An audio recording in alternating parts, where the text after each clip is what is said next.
Hello everyone, set എക്സാമിന്റെ previous year ക്വസ്റ്റ്യനുകൾ പരിചയപ്പെടുത്തുന്ന set cracker എന്ന ഐ+ന്റെ ഏറ്റവും പുതിയ സെഷനിലേക്ക് നിങ്ങൾക്ക് സ്വാഗതം.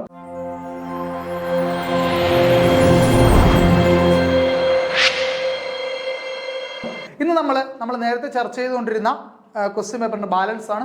5 ക്വസ്റ്റ്യൻസ് ആണ് നമ്മൾ കഴിഞ്ഞ സെഷനിൽ ചർച്ച ചെയ്തത്. ഇന്ന് 6ാമത്തെ ക്വസ്റ്റ്യൻ മുതലാണ് നമ്മൾ ചർച്ച ചെയ്യാൻ പോകുന്നത്. നോക്കിക്കോളൂ. Proponent of the continental drift theories, അതായത് വൻകരാ വിസ്ഥാപന സിദ്ധാന്തം, കോണ്ടിനെന്റൽ ഡ്രിഫ്റ്റ് തിയറിയുടെ വക്താവാണ് അല്ലെങ്കിൽ അത് പ്രസ്താവിച്ചത് ആരാണെന്നാണ് ചോദ്യം. ഇതാണ് options: Herodotus, Matthew Flinders, Amerigo Vespucci and Alfred Wegener. ഇതിന്റെ ഉത്തരം ആൽഫ്രഡ് വാഗ്നർ ആണ്. ആൽഫ്രഡ് വാഗ്നർ 1912 വൻകരാ വിസ്ഥാപന സിദ്ധാന്തം പ്രസ്താവിച്ചിട്ടുള്ളത്. അദ്ദേഹം വൻകരാ വിസ്ഥാപനം പ്രസ്താവിച്ച പ്രകാരം, അദ്ദേഹത്തിന്റെ സിദ്ധാന്ത പ്രകാരം നമ്മുടെ ഭൂമിയിൽ കോണ്ടിനെന്റുകൾ ഉണ്ടാകുന്നതിന് മുൻപ്, വളരെ മുൻപ് തന്നെ എല്ലാ കോണ്ടിനെന്റുകളോട് ചേർന്നൊരു ഒറ്റ ലാൻഡ് മാസ്, എല്ലാം കൂടെ കൂടിച്ചേർന്ന ഒറ്റ കരപ്രദേശമായിരുന്നു. അതിനെ വിളിക്കുന്ന പേരാണ് പാൻജിയ എന്ന് പറയുന്നത്. Pangaea. All continents are formed from the single land mass called Pangaea എന്ന് പറഞ്ഞാൽ, ഈ പറയുന്ന നമുക്ക് ഇന്നുള്ള എല്ലാ വൻകരകളും കൂടെ ചേർന്ന് ഒറ്റ ജോയിന്റ് ആയിട്ട് ഒരൊറ്റ ലാൻഡ് മാസ് ആയിട്ട് ഇരിക്കുകയായിരുന്നു പണ്ടെന്നാണ് അദ്ദേഹത്തിന്റെ സിദ്ധാന്ത പ്രകാരം പറയുന്നത്. ആ ഒരു ലാൻഡ് മാസിന് അല്ലെങ്കിൽ ആ ഒരു കരപ്രദേശത്തിന് അദ്ദേഹം വിളിച്ച പേരാണ് Pangaea. And there was an ocean surrounding this landmass and that was called as പന്തലാസ. അതായത് ഈ ഒരു കരപ്രദേശത്തിനെ കവർ ചെയ്തുകൊണ്ടുണ്ടായിരുന്ന ഒരു ഓഷ്യൻ, ഒറ്റ ഓഷ്യൻ ആയിരുന്നു അന്നുണ്ടായിരുന്നത്. ആ ഒറ്റ ഓഷ്യന്റെ പേര് പന്തലാസ എന്നായിരുന്നു. By the movement of the single ocean which covered Pangaea was Panthalassa. അപ്പോൾ പാൻജിയ എന്താണെന്നും പന്തലാസ എന്താണെന്നും മനസ്സിലായല്ലോ. പണ്ട് ഭൂഖണ്ഡങ്ങൾ ഉണ്ടാകുന്നതിന് മുമ്പ് ഈ ഭൂഖണ്ഡങ്ങളെല്ലാം കൂടെ ഒറ്റ ലാൻഡ് മാസ് ആയിരുന്നു. ആ ലാൻഡ് മാസിനെ നമ്മൾ വിളിക്കുന്നവരാണ് എന്ത്? പാൻജിയ എന്ന് പറയുന്നത്. കൊച്ചു ക്ലാസ്സുകളിലൊക്കെ നമ്മൾ സ്കൂൾ പുസ്തകത്തിൽ പഠിക്കുന്നതാണ് യഥാർത്ഥത്തിൽ കേട്ടോ. ഇനി ഈ പാൻജിയ എന്ന ലാൻഡ് മാസിനെ കവർ ചെയ്തുകൊണ്ട് കാണപ്പെട്ട ഏക ഒറ്റ സമുദ്രമാണ് ഏത്? പന്തലാസ എന്ന് പറയുന്നത്. കാലക്രമേണ കോണ്ടിനെന്റൽ ഡ്രിഫ്റ്റ്, അതായത് ഭൂഖണ്ഡങ്ങൾ വിഘടിച്ച് അകലാൻ തുടങ്ങിയ സമയത്ത് ആദ്യമായിട്ട് ഇത് വിഘടിച്ച് 2 ഭാഗങ്ങളായി മാറുകയും ചെയ്തു. അതിൽ ഒന്നാമത്തെ പേരാണ് ലൗറേഷ്യ, രണ്ടാമത്തെ പേരാണ് ഗോണ്ട്വാന ലാൻഡ്. ഓക്കെ, അപ്പൊ ഈ 2, അതായത് ആദ്യമുണ്ടായിരുന്ന പാൻജിയ 2ആയിട്ട് വിഘടിച്ചു മാറി. അതിൽ ആദ്യം മീൻസ് മേളത്തുള്ള പോർഷനെ വിളിച്ച പേരാണ് ലൗറേഷ്യ, താഴെയുള്ള സദേൺ പാർട്ടിലെ പോർഷനെ വിളിച്ച പേരാണ് ഗോണ്ട്വാന ലാൻഡ്. ഇതിനിടയിൽ കൂടി ഒഴുകിയ അല്ലെങ്കിൽ ഇവരെ മുറിച്ചുകൊണ്ട് കടന്നു പോകുന്ന സമുദ്രത്തിനെ അന്ന് വിളിച്ച പേര് തെതിസ് എന്നാണ്. തെതിസ്. ഓക്കെ, അപ്പോൾ the 2 continents formed by separating Pangaea was Laurasia and Gondwana land which were separated by the ocean Tethys. മനസ്സിലായല്ലോ. അതായത് പാൻജിയ, പന്തലാസ നമ്മൾ പറഞ്ഞു. പാൻജിയ ലാൻഡ് മാസ്, അതിന് ചുറ്റുമുള്ള പന്തലാസ. അത് 2ആയി സെപ്പറേറ്റ് ആയപ്പോൾ അതിനിടയിൽ കൂടി ഈ സെപ്പറേറ്റ് ആയപ്പോൾ ആ പോർഷനിലേക്ക് ഓഷ്യൻ ഉണ്ടാവുമല്ലോ. ആ ഉണ്ടായ ഓഷ്യന്റെ പേരാണ് തെതിസ് എന്ന് പറയുന്നു. ക്ലിയർ ആയിട്ട് മനസ്സിലായെന്ന് വിശ്വസിക്കുന്നു. നമുക്ക് നെക്സ്റ്റ് ക്വസ്റ്റ്യൻ നോക്കാം. Which of the following diseases has been nicknamed as blue death? നീല മരണം എന്നറിയപ്പെടുന്ന ഡിസീസ്, അസുഖം ഏതാണ് ഇതിൽ എന്നാണ് ചോദ്യം. എബോളയുണ്ട്, എയ്ഡ്സ് ഉണ്ട്, പ്ലേഗ് ഉണ്ട്, കോളറയുണ്ട്. അറിയാമോ? ഓപ്ഷൻ എന്താണ്? ഉത്തരം, ആൻസർ എന്താണ്? ഓപ്ഷൻ സെലക്ട് ചെയ്തെടുക്കാൻ പറ്റുന്ന ആൻസർ ഏതാണ്? ഉത്തരം കോളറയാണ് കേട്ടോ. കോളറയെ ബന്ധപ്പെട്ട കുറച്ച് കാര്യങ്ങൾ നോക്കിയോളൂ. Causative of cholera is, cholera രോഗം ഉണ്ടാക്കുന്ന രോഗകാരി എന്ന് പറയുന്നത് വിബ്രിയോ കോളറയാണ്. ഇത് എങ്ങനെയാണ് രോഗം ഉണ്ടാകുന്ന വെച്ചാൽ, cholera spreads through contaminated food and water, മലിനമായ ആഹാരവും ജലത്തിൽ കൂടിയാണ് കോളറ പകരുന്നത്. അപ്പോൾ വിബ്രിയോ കോളറയാണ് കോളറ പകർത്തുന്നത്. ഇത് പകരുന്നത് കണ്ടാമിനേറ്റഡ് ഫുഡ് ആൻഡ് വാട്ടറിൽ കൂടി, അതായത് മലിനീകരിക്കപ്പെട്ട ജലവും ആഹാര സാധനങ്ങളും ഒക്കെ കൺസ്യൂം ചെയ്യുക വഴിയാണ് കോളറ പിടിപെടുന്നത്. Disease known as black death അല്ലെങ്കിൽ കറുത്ത മരണം എന്നറിയപ്പെടുന്നത് പ്ലേഗ് ആണ്. അപ്പോൾ ഓപ്ഷൻ്റെ അകത്ത് ബ്ലൂ ഫീവർ ചോദിച്ചിട്ട്, ബ്ലൂ ഡെത്ത് ചോദിച്ചിട്ട് ഇവിടെ ബ്ലാക്ക് ഡെത്തിന്റെ ഓപ്ഷൻ കൂടി തന്നത് നമ്മളെ കൺഫ്യൂസ് ചെയ്യിപ്പിക്കാനാണ്. പ്ലേഗ് എന്ന് പറയുന്നത് ബ്ലാക്ക് ഡെത്ത് ആണ്, ബ്ലൂ ഡെത്ത് വരുമ്പോൾ കോളറയാണ്. Okay, disease known as black death എന്ന് പറയുന്നത് പ്ലേഗ് ആണ്. Disease which was initially known as GRID disease, ആ തുടക്കകാലത്ത് ഗ്രിഡ് ഡിസീസ് എന്നറിയപ്പെടുന്നത്, അതായത് ഹോമോസെക്ഷൽ ആയിട്ടുള്ള പുരുഷന്മാരിൽ മാത്രം വരുന്ന രോഗം എന്ന ധാരണയിലാണ് ഗ്രിഡ് ഡിസീസ് എന്ന് പേരിട്ടിരുന്നത് കേട്ടോ. അതിന് ഫുൾ ഫോം ഉണ്ട്. അപ്പോൾ അങ്ങനെ ഹോമോസെക്ഷലായിട്ട് വരുന്ന പുരുഷന്മാർക്ക് വരുന്ന രോഗമായിരുന്നു എന്നുള്ള ധാരണയിലാണ് പണ്ട് അതിന് ഗ്രിഡ് ഡിസീസ് എന്ന് പേരിട്ടിരുന്നത്. എയ്ഡ്സ് രോഗത്തിൻ്റെ ആദ്യകാലത്തുണ്ടായിരുന്ന പേരാണ് ഗ്രിഡ് ഡിസീസ് എന്ന് പറയുന്നത്. എയ്ഡ്സ് രോഗം അറിയാലോ, ഓട്ടോ ഇമ്മ്യൂണോ ഡെഫിഷ്യൻസി സിൻഡ്രോം. അതിൽ ആക്ച്വലി അതൊരു രോഗമല്ലെന്നാണ് പറയപ്പെടുന്നത്, അതൊരു രോഗാവസ്ഥയാണ്, ഒരു സിൻഡ്രോം ആണെന്നാണ് പറയപ്പെടുന്നത്. അപ്പോൾ എയ്ഡ്സ് എന്ന് പറയുന്ന ആദ്യം അറിയപ്പെടുന്ന ഗ്രിഡ്. അപ്പോൾ ഗ്രിഡ് ഡിസീസ് എന്നറിയപ്പെട്ടിരുന്ന ഏത് അസുഖമാണെന്ന് ചോദിച്ചാൽ ഉത്തരം എയ്ഡ്സ് ആണ്. അതുപോലെ ബ്ലൂ ഡെത്ത് ചോദിച്ചു കഴിഞ്ഞാൽ അത് കോളറ, ബ്ലാക്ക് ഡെത്ത് ചോദിച്ചാൽ അത് ഏതാണ്? പ്ലേഗ് ആണ്. ക്ലിയർ അല്ലേ? നെക്സ്റ്റ് ക്വസ്റ്റ്യൻ നോക്കോളൂ. Author of how to avoid a climate disaster. Okay, author of how to avoid a climate disaster. ഈ പുസ്തകം, ഈ കൃതി എഴുതിയതാണ്. How to avoid a climate disaster എന്ന കൃതി എഴുതിയ ആരാണെന്ന് ചോദിച്ചാൽ കുറച്ച് എൻവയോൺമെന്റലിസ്റ്റിന്റെ പേരിൻ്റെ അകത്തുണ്ട്. ഗ്രെറ്റ തൻബർഗ് ഉണ്ട്, സുന്ദർലാൽ ബഹുഗുണ ഉണ്ട്, ബിൽ ഗേറ്റ്സ് ഉണ്ട്, പോപ്പ് ഫ്രാൻസിസ് ഉണ്ട്. അതിൽ വ്യത്യസ്തമായി നിൽക്കുന്ന രണ്ടുപേർ ബിൽ ഗേറ്റ്സും പോപ്പ് ഫ്രാൻസിസും ആണെന്ന് വേണമെങ്കിൽ പറയാം അല്ലേ. ബിൽ ഗേറ്റ്സ് ഒരു വ്യവസായിയാണ്, പോപ്പ് ഫ്രാൻസിസ് ഒരു ആത്മീയ ആചാര്യനാണ്. പക്ഷെ ഗ്രെറ്റ തൻബർഗ്, സുന്ദർലാൽ ബഹുഗുണ എൻവയോൺമെന്റോളജിസ്റ്റുകളാണ്, അതായത് പരിസ്ഥിതി പ്രവർത്തകരാണ്. അപ്പോൾ ഇതിൽ ഏതാണ് ഓപ്ഷൻ ഉത്തരമായി ശരിയായി വരുന്നതെന്ന് ചോദിച്ചാൽ ഇവിടുത്തെ ഉത്തരം നമ്മുടെ കാൽക്കുലേഷൻസിനെ തെറ്റിച്ചുകൊണ്ട് ബിൽ ഗേറ്റ്സ് ആണ് ഇവിടുത്തെ ആൻസർ ആയിട്ട് വരുന്നത് കേട്ടോ. ബിൽ ഗേറ്റ്സിന്റെ കൃതിയാണ് how to avoid climate disaster എന്ന് പറയുന്നത്. ക്ലിയർ? ഓക്കെ ആണല്ലോ. ഇനി ഗ്രെറ്റ തൻബർഗിനെ പറ്റി, നമ്മുടെ ഓപ്ഷൻസിനെ പറ്റി നമുക്കൊന്ന് സംസാരിക്കാം. The environment activist who struggled outside Swedish parliament by skipping her school to take stronger action on climate change. അതായത് സ്കൂളിൽ പോകാതെ അല്ലെങ്കിൽ സ്കൂളിൽ നിന്ന് ഇറങ്ങി സ്വീഡിഷ് പാർലമെന്റിന് ഫ്രണ്ടിൽ ക്ലൈമറ്റ് ചേഞ്ചിനെതിരെ സ്ട്രോങ് ആയ ആക്ഷൻ എടുക്കണം എന്ന് ആവശ്യപ്പെട്ടുകൊണ്ട് സമരം ചെയ്ത ഒരു കുട്ടിയുണ്ട്. ആ കുട്ടിയുടെ പേരാണ് ഗ്രെറ്റ തൻബർഗ്. കുട്ടി എന്ന് പറയുമ്പോൾ ഇപ്പോൾ 10-21 വയസ്സുണ്ട്. എന്നിരുന്നാലും സ്കൂളിംഗ് ടൈമിൽ അവരെന്താണ് ചെയ്തത്? സ്കൂളിൽ പോകാണ്ട് സ്വീഡനിലെ പാർലമെന്റ് ഫ്രണ്ടിൽ പോയി സ്ട്രൈക്ക് ചെയ്തു. എന്തിനാണെന്ന് വെച്ചാൽ ക്ലൈമറ്റ് ചേഞ്ചിനെതിരെയുള്ള സ്ട്രോങ് ആയിട്ടുള്ള ആക്ഷൻ എടുക്കണമെന്ന് ആവശ്യപ്പെട്ടുകൊണ്ട് എന്ത് ചെയ്തു? സമരം ചെയ്തു, സ്ട്രൈക്ക് ചെയ്തു. അങ്ങനെ ലോകശ്രദ്ധ നേടിയ ഒരു എൻവയോൺമെന്റോളജിസ്റ്റ് ആണ് ഗ്രെറ്റ തൻബർഗ് എന്ന് പറയുന്നത്. ഈ ഗ്രെറ്റ തൻബർഗിനെ റിലേറ്റ് ചെയ്തുകൊണ്ട് നമുക്ക് പറയാൻ പറ്റുന്നൊരു കോൺട്രവേഴ്സി നമ്മുടെ നാട്ടിൽ തന്നെ ഉണ്ടായിട്ടുണ്ട്.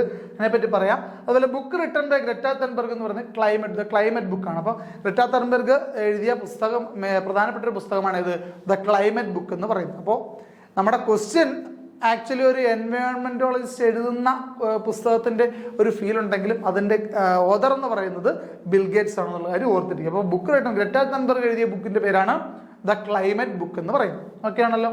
ഗ്രെറ്റാസ് comment on the farmer strike in India had become a controversy എന്ന് നേരത്തെ പറഞ്ഞു. അതായത് ഇന്ത്യയിൽ നടന്ന കർഷക സമരം എല്ലാവർക്കും ഓർമ്മ ഉണ്ടാവുമല്ലോ അല്ലേ. ഈ കർഷക സമരത്തിൽ ഗ്രെറ്റ തൻബർഗ് ഐക്യദാർഢ്യം പ്രഖ്യാപിച്ചുകൊണ്ട് കേന്ദ്ര സർക്കാർ നയങ്ങൾ തിരുത്തണമെന്നൊക്കെ ആവശ്യപ്പെട്ടുകൊണ്ട് ഗ്രെറ്റ തൻബർഗ് എക്സ്, അതായത് പഴയ ട്വിറ്ററിലൊക്കെ പോസ്റ്റൊക്കെ ഇടുകയും അതിനനുകൂലമായിട്ട് കുറേ കാര്യങ്ങൾ പറയുകയും പ്രസ്താവിക്കുകയും ചെയ്യുകയൊക്കെ ചെയ്തു. അപ്പോൾ ഈ ഒരു സമയത്ത് അത് വളരെ കോൺട്രവേഴ്സി ആയിരുന്നു. അതുപോലെ കേന്ദ്ര സർക്കാർ മറ്റുള്ളവരുടെ നിർദ്ദേശങ്ങൾ പുറത്തും സ്വീകരിക്കുന്നില്ല എന്നൊക്കെ പ്രസ്താവനകളൊക്കെ ഇറക്കിയ ഒരു പ്രശ്നമായിരുന്നു ഗ്രെറ്റ തൻബർഗിന്റെ ഈ ഫാർമർ സ്ട്രൈക്കിലേക്കുള്ള ഇന്റർഫറൻസ് എന്ന് പറയുന്നത്. ഓക്കെ, അപ്പോൾ അതുകൊണ്ട് ഗ്രെറ്റ തൻബർഗ് നമുക്ക് മത്സര പരീക്ഷകളെ സംബന്ധിച്ചൊരു ഹോട്ട് ടോപ്പിക്കാണ്. നോക്കൂ, the founder of Chipko movement, നമ്മുടെ അടുത്ത ഓപ്ഷൻ ഉണ്ടായിരുന്ന ആളാണ് സുന്ദർലാൽ ബഹുഗുണ. അദ്ദേഹം ചിപ്കോ പ്രസ്ഥാനത്തിന്റെ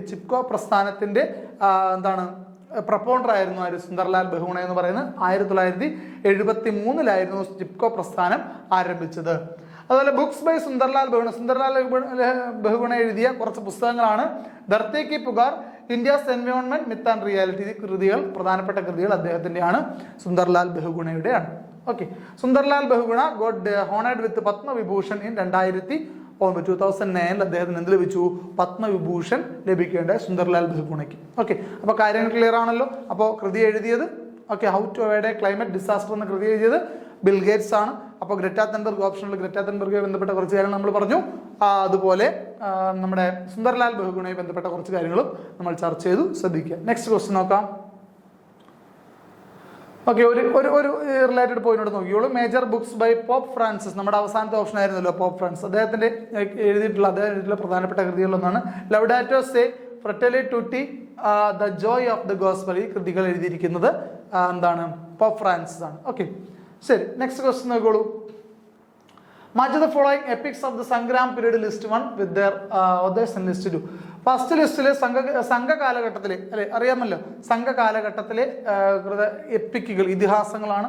വലതുവശത്തുള്ളത് കുറെ ഓതേഴ്സിന്റെ പേരാണ്. ഇത് മാച്ച് ചെയ്യാനാണ്. അപ്പോൾ സിലപ്പതികാരമുണ്ട്, മണിമേഖലയുണ്ട്, ജീവക ചിന്താമണിയുണ്ട്, കുണ്ടലകേശിയുണ്ട്, അതുപോലെ തിരുട്ടക്കത്തേവർ, നദകത്തനാർ, ഇളങ്കോ അടികൾ, സാത്തനാർ. ഇത്രയും ഓപ്ഷൻസ് ആണ് നമുക്കുള്ളത്. ഇതിന് കറക്റ്റായിട്ട് ചൂസ് ചെയ്യണം. അപ്പോൾ ഓപ്ഷനായിട്ട് ഇതിൻ്റെ അകത്ത് വരുന്നത് ഓപ്ഷൻ ബി ആണ്. ഓപ്ഷൻ ബി ആണ് നമ്മുടെ answer. Okay, the 5 epics of സംഘ ഏജ് ലിറ്ററേച്ചർ ആർ, അതായത് സംഘ കാലഘട്ടത്തിലെ പ്രധാനപ്പെട്ട 5 ഇതിഹാസങ്ങൾ ഏതൊക്കെ? 5 ഇതിഹാസങ്ങളാണല്ലോ കേട്ടോ. 5 ഇതിഹാസങ്ങൾ ഏതൊക്കെയാണെന്ന് വെച്ചാൽ, ഒന്ന് സിലപ്പതികാരം, എഴുതിയത് ഇളങ്കോ അടികളാണ്. അറിയാം, സിലപ്പതികാരമൊക്കെ നമ്മുടെ സ്കൂൾ ടെക്സ്റ്റുകളിലൊക്കെ റെഫറൻസ് ഉള്ള ഒരു സംഘകാല കൃതിയാണ് സിലപ്പതികാരം എന്ന് പറയുന്നത്. അപ്പോൾ ഇളങ്കോ അടികൾ. മണിമേഖല എന്ന അടുത്ത ഇതിഹാസം സാത്തനാർ. സാത്തനാറിനെ നമ്മൾ ചില ടെക്സ്റ്റ് ബുക്കിലൊക്കെ ചാത്തനാർ എന്നൊക്കെ എഴുതിയിട്ടുണ്ട്. രണ്ടായാലും ശരിയാണ് കേട്ടോ. അതുപോലെ ജീവക് ചിന്താമണി എഴുതിയത് തിരുട്ടക്കത്തേവരാണ്. അതുപോലെ കുണ്ടളകേശി നത്തക്കത്തനാരാണ്. ഇനി ലാസ്റ്റ് 5ാമത്തെ എപ്പിക്കായിട്ട് നമ്മൾ പറഞ്ഞത് വളയപതിയെ എഴുതിയത് അത് ഓതർ അണ്ണോണ്. അത് ആരാണ് എഴുതിയെന്ന് അറിയില്ല. കാരണം ഇത് ഒരുപാട് കാലം മുമ്പ് നടന്നതാണ്. ഇത് ഈ എപ്പിക്സിന്റെ ഓതേഴ്സിനെ കിട്ടിയത് വളരെ ബുദ്ധിമുട്ടേറിയ ഒരു കാര്യമായിരുന്നു. അപ്പോൾ ഈ എഴുതിയ ഈ ഇത്രയും പഴക്കമുള്ള കൃതികളാകുമ്പോൾ അതിൻ്റെ ഓതേഴ്സിനെ കൃത്യമായിട്ട് നമുക്ക് കണ്ടുപിടിക്കാനുള്ള ബുദ്ധിമുട്ടുകളുണ്ടായിരുന്നു. അതുകൊണ്ട് തന്നെ ഈ കൃതിയുടെ വളയപതി എന്ന ഈ കൃതിയുടെ കർത്താവ് അല്ലെങ്കിൽ അത് എഴുതിയ ആളിനെ പറ്റി ഇതുവരെ അണ്ണോൺ, അവരെ ആരാണെന്ന് അറിയില്ല. Okay, other famous literature works in സംഘകാലത്തിലെ മറ്റു പ്രധാനപ്പെട്ട ചില സാഹിത്യ കൃതികൾ, അതായത് ഇത് എപ്പിക്കുകൾ എന്നാണ് കൺസിഡർ ചെയ്യപ്പെടുന്നത്, ഇതിഹാസങ്ങളാണ് കൺസിഡർ ചെയ്യപ്പെടുന്നത്. അതുകൂടാതെ സംഘകാലഘട്ടത്തിലുള്ള പ്രധാനപ്പെട്ട മറ്റു ചില കൃതികളായിട്ട് നമുക്കറിയാവുന്ന ചില കൃതികൾ കൂടി നമ്മൾ ഉൾപ്പെടുത്തിയാണ്. തൊൽക്കാപ്യം എന്ന കൃതി എഴുതിയിരിക്കുന്നത് തൊൽക്കാപ്പിയറാണ്. തൊൽക്കാപ്പിയർ. ഓക്കെ, അതുപോലെ തിരുക്കുറൽ എഴുതിയിരിക്കുന്നു തിരുവള്ളൂരാണ്. തിരുവള്ളൂർ അറിയാമല്ലോ. തിരുക്കുറൽ എഴുതിയ തിരുവള്ളൂർ, തിരിഞ്ഞു പോകത്തില്ല. തൊൽക്കാപ്യവും നമുക്ക് തിരിഞ്ഞു പോകില്ല. തൊൽക്കാപ്പിയർ. തിരുക്കുറൽ നമുക്ക് തിരിഞ്ഞു പോകേണ്ട ആവശ്യമില്ല. തിരുവള്ളൂർ പേരിൽ നിന്ന് നമുക്ക് കിട്ടും. അടുത്തിട്ടുണ്ട് അകനാണൂറ്, പുറനാണൂറ്. ഇവയൊക്കെ എഴുതിയത് ഒരാളല്ല, ഒന്നിലധികം ആൾക്കാരാണ്. സോ കമ്പൈൻഡ് വർക്കുകളാണ് ഇതൊക്കെ. അതുകൊണ്ട് കൃത്യമായി ഇന്ന ആളാണ് ഇത് എഴുതിയതെന്ന് നമുക്ക് പറയാൻ പറ്റില്ല. ഓക്കെ, അപ്പോൾ സംഘകാലഘട്ടത്തിലെ കൃതികളെ ബന്ധപ്പെട്ട കാര്യങ്ങൾ ഒന്നുകൂടി നോക്കുക. സിലപ്പതികാരം എഴുതിയ ഇളങ്കോ അടികൾ ഇതിഹാസങ്ങളാണ് 5 മണിമേഖല എഴുതിയ സാത്തനാരാണ്. ജീവക ചിന്താമണി എഴുതിയ തിരുട്ടക്കത്തേവരാണ്. അതുപോലെ കുണ്ടളകേശി എഴുതുന്ന നാഥക്കത്തനാരാണ്.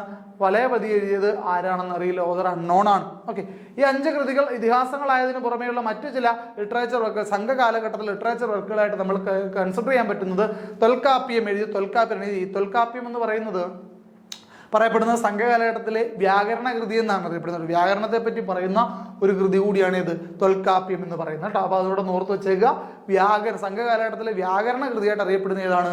തൊൽക്കാപ്യമാണ്. അതിന്റെ ഓതർ എന്ന് പറയുന്നത് തൊൽക്കാപ്യറാണ്. തിരുക്കുറൽ എഴുതിയത് തിരുവള്ളുവരാണ്. അതുപോലെ ഓതേഴ്സ് ആയിട്ടുള്ളവരെ കൃത്യമായി റെക്കഗ്നൈസ് ചെയ്യാൻ സാധിക്കാത്ത 2 കൃതികൾ അകനാണൂറ്, പുറനാണൂറ്. ഇതിന്റെ പ്രത്യേകത എന്താണെന്ന് വെച്ചാൽ കമ്പൈൻഡ് വർക്കാണ്. ഒന്നിലധികം ആൾക്കാർ ചേർന്നാണ് ഈ വർക്ക് അല്ലെങ്കിൽ ലിറ്ററേച്ചർ വർക്ക് കംപ്ലീറ്റ് ചെയ്തിട്ടുള്ളത്. അതുകൊണ്ട് തന്നെ കൃത്യമായ ഒരു ഓതർ ആരാണെന്ന് ചോദിച്ചാൽ നമുക്ക് കൃത്യമായി പറയാൻ സാധിക്കാത്തൊരു സാഹചര്യം. ഓക്കെ ആണല്ലോ? ശരി, ലാസ്റ്റ് ക്വസ്റ്റ്യൻ നോക്കിക്കോളൂ നമ്മുടെ ഈ സെഷനിൽ. Antares recent in the news is Antares എന്ന് പറയുന്ന ഒരു സംഭവം ഈ റീസെന്റ് ന്യൂസിലാണ്. അത് കറണ്ട് അഫയേഴ്സിന് റിലേറ്റഡ് ടോപ്പിക് ആയതുകൊണ്ടാണ് ഇങ്ങനെ ചോദ്യം. അത് എന്താണെന്നാണ് ചോദ്യം. ഒരു AI ടൂൾ, ആർട്ടിഫിഷ്യൽ ഇന്റലിജൻസിന്റെ ടൂളാണ്, അല്ലെങ്കിൽ സബ്മറൈൻ ഒരു അന്തർവാഹിനിയാണ്, അല്ലെങ്കിൽ സൈക്ലോൺ ഒരു ചുഴലിക്കാറ്റാണ്, അതോ അല്ലെങ്കിൽ ഒരു സ്റ്റാർ ആണ്. ഇതിൽ ഏതെങ്കിലും ഒരു ഓപ്ഷനാണ് നമ്മൾ സെലക്ട് ചെയ്യേണ്ടത്. ഈ പേരിന്റെ പ്രത്യേകത ഉപയോഗിച്ച് കണ്ടുപിടിക്കാനൊക്കെ കുറച്ച് ബുദ്ധിമുട്ടാണ് അല്ലേ. ഇത് ഈ പേര് ഏത് സാധനം എടുത്താലും അതിനെല്ലാത്തിനും വേണമെങ്കിൽ എന്ത് ചെയ്യും, സ്യൂട്ട് ആവുന്ന പേരുണ്ട്. അതുകൊണ്ട് ഒരു കറക്കി കുത്തൊന്നും ഇവിടെ നടക്കില്ല. ശരി, അപ്പോൾ ഇവിടെ കൃത്യമായ ധാരണ ഉണ്ടെങ്കിലാണ് ഇതിന്റെ ആൻസർ ചെയ്യാൻ സാധിക്കുന്നത്. ഇത് അൻഡാരസ് എന്ന് പറയുന്ന റീസെന്റ് ന്യൂസിൽ വന്നതാണെന്ന് പറയുമ്പോൾ അത് കറണ്ട് അഫയേഴ്സുമായി റിലേറ്റ് ചെയ്യുന്ന ഒരു ടോപ്പിക്കാണ്. അപ്പോൾ കൃത്യമായ കറണ്ട് അഫയേഴ്സ് ഫോളോ ചെയ്യുന്ന ഒരാൾക്ക് ഒരുപക്ഷെ ഒരു ധാരണ ഉണ്ടാകും ഏതാണെന്ന്. ഓക്കെ, അപ്പോൾ ഇതിന്റെ ഉത്തരമായി വരുന്നത് സ്റ്റാർ ആണ്, നക്ഷത്രമാണ്. അൻഡാരസ് എന്ന് പറയുന്നത് ഒരു നക്ഷത്രമാണ് കേട്ടോ.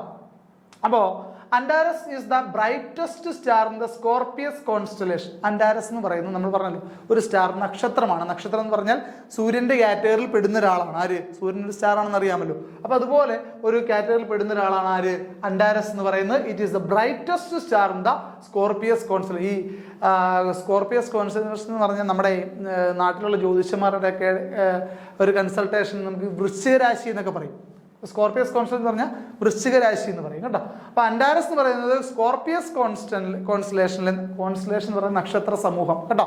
ഒന്നിലധികം നക്ഷത്രങ്ങളെ ചേർത്തൊരു കൂട്ടമായി എടുക്കുമ്പോൾ ആ കൂട്ടത്തിനെ വിളിക്കുന്ന പേരാണ് കോൺസ്റ്റലേഷൻ എന്ന് പറയുന്നത് കേട്ടോ. ആ സ്കോർപ്പിയസ് കോൺസ്റ്റലേഷനിലെ ഏറ്റവും ബ്രൈറ്റസ്റ്റ് ആയിട്ടുള്ള സ്റ്റാർ ആണ് ആര്? അൻഡാരസ് എന്ന് പറയുന്നത്. നമ്മുടെ അതായത് കേരളത്തിലുള്ള ജ്യോതിശാസ്ത്രജ്ഞന്മാരുടെ കണക്കിൽ ഇതിനെ വിളിക്കുന്ന പേര് തൃക്കേട്ട എന്ന്. നാളെ കേട്ടിട്ടുണ്ടായിരിക്കുമല്ലോ അല്ലേ? അപ്പൊ തൃക്കേട്ട എന്ന നാളാണ് ആക്ച്വലി ഏത് സ്റ്റാറിനെ റെപ്രസെന്റ് ചെയ്യുന്നത്? അൻഡാരസ് എന്ന സ്റ്റാർ റെപ്രസെന്റ് ചെയ്യുന്നത്. അപ്പൊ തൃക്കേട്ട എന്ന നാളാണ് അൻഡാരസ് എന്ന് ഓർത്ത്. നാളെന്ന് ഞാൻ പറയുമ്പോൾ അപ്പോഴും ഓർക്ക് ഇതൊരു സ്റ്റാർ, ഒരു നക്ഷത്രമാണെന്നുള്ള കൺസിഡറേഷനാണ്. ഓക്കെ, അസ്ട്രോളജിസ്റ്റിന്റെ അക്കോർഡിംഗ് ടു അസ്ട്രോളജിസ്റ്റേഴ്സ് ഇത് അൻഡാരസ് എന്ന് പറയുന്നതാണ് തൃക്കേട്ട നക്ഷത്രം. അപ്പോൾ വൃശ്ചിക രാശിയിലെ തൃക്കേട്ട നക്ഷത്രമാണ് ആക്ച്വലി എന്ത്? അൻഡാരസ് എന്ന നക്ഷത്രം എന്ന് പറയപ്പെടുന്നത്. എന്തുകൊണ്ടാണ് ഇത് റീസെന്റ് ന്യൂസിൽ വന്നത് അല്ലെങ്കിൽ ന്യൂസിലൊരു താരമായത് എന്തുകൊണ്ടാണെന്ന് ചോദിച്ചാൽ, recent in 2024 April the moon hit the star for almost 40 minutes. അതായത് ചന്ദ്രൻ ഒരു 40 മിനിറ്റോളം ഈ നക്ഷത്രത്തിനെ മറച്ചു പിടിച്ചിട്ടുണ്ടായിരുന്നു. അതിന്റെ റൊട്ടേഷൻ റവല്യൂഷൻ ഓർമ്മ നടക്കുന്ന സാഹചര്യത്തിൽ 40 മിനിറ്റോളം ചന്ദ്രൻ ഈ നക്ഷത്രത്തിനെ മറച്ചു വെച്ചിട്ടുണ്ടായിരുന്നു. അങ്ങനെയാണ് അൻഡാരസ് വീണ്ടും വാർത്തകൾ എന്തായത്? ഒരു കോളമായി മാറിയത്. അങ്ങനെയാണ് അൻഡാരസ് വീണ്ടും കുറച്ചും കൂടി കറണ്ട് അഫയേഴ്സ് എന്ന ടോപ്പിക്കിലേക്ക് എത്തിയത്. ഓക്കെ, നോക്കിയോളൂ. It is 400 times the size of sun. സൂര്യന്റെ വലിപ്പത്തിന്റെ 400 മടങ്ങ് വലിപ്പമുണ്ട് ആർക്ക്?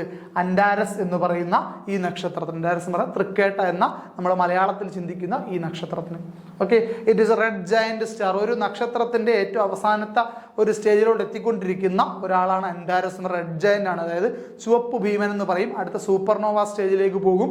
ഇത് പൊട്ടിത്തെറിക്കുമെന്നൊക്കെയാണ് എന്താണ് അസ്ട്രോഫിസിസ്റ്റുകാരൊക്കെ പറയുന്നത്. ഓക്കെ, അപ്പൊ അങ്ങനെയാണ് നക്ഷത്രങ്ങളുടെ പരിണാമം വരുന്നത്. അതിൽ ഏറ്റവും ലാസ്റ്റ് സ്റ്റേജിലേക്ക് എത്തിക്കൊണ്ടിരിക്കുകയാണ് ഈ തൃക്കേട്ട. അതുപോലെ നമ്മുടെ തിരുവാതിര നക്ഷത്രം എന്നൊക്കെ പറയില്ലേ, അതൊക്കെ ഈ പറഞ്ഞതുപോലെ എന്താണ് ലാസ്റ്റ് സ്റ്റേജിലേക്ക് എത്തിക്കൊണ്ടിരിക്കുക. റെഡ് ജയന്റ് എന്ന് പറയുന്ന ചുവപ്പ് ഭീമൻ എന്ന് പറയുന്ന കാറ്റഗറിയിലേക്ക് എത്തിക്കൊണ്ടിരിക്കുന്ന നക്ഷത്രങ്ങളാണ്. അപ്പോൾ നമ്മുടെ ക്വസ്റ്റ്യൻ അൻഡാരസ് എന്ന് പറയുന്നത് എന്തുമായിട്ട് ബന്ധപ്പെട്ടായിരുന്നു എന്നാണ് ചോദ്യം. അപ്പോൾ പേര് മാത്രമായിട്ട് കേൾക്കുമ്പോൾ കറണ്ട് അഫയേഴ്സ് കൃത്യമായി ഫോളോ ചെയ്യുന്ന ഒരാളെ സംബന്ധിച്ച് മാത്രമേ അതിൻ്റെ ഉത്തരത്തിലേക്ക് എത്തിച്ചേരാൻ സാധിക്കുകയുള്ളൂ. അതൊരു നക്ഷത്രം, ഒരു സ്റ്റാർ എന്ന കാറ്റഗറിയിൽ പെടുന്ന ആളാണ്. അപ്പൊ അതുമായി ബന്ധപ്പെട്ട കുറച്ച് പ്രത്യേകതകളാണ് നമ്മൾ പറയാം. എന്തുകൊണ്ടാണ് റീസെന്റ് ഒരു ന്യൂസിൽ വന്നതെന്നുള്ള കാര്യം കൂടി അറിഞ്ഞിരിക്കുക.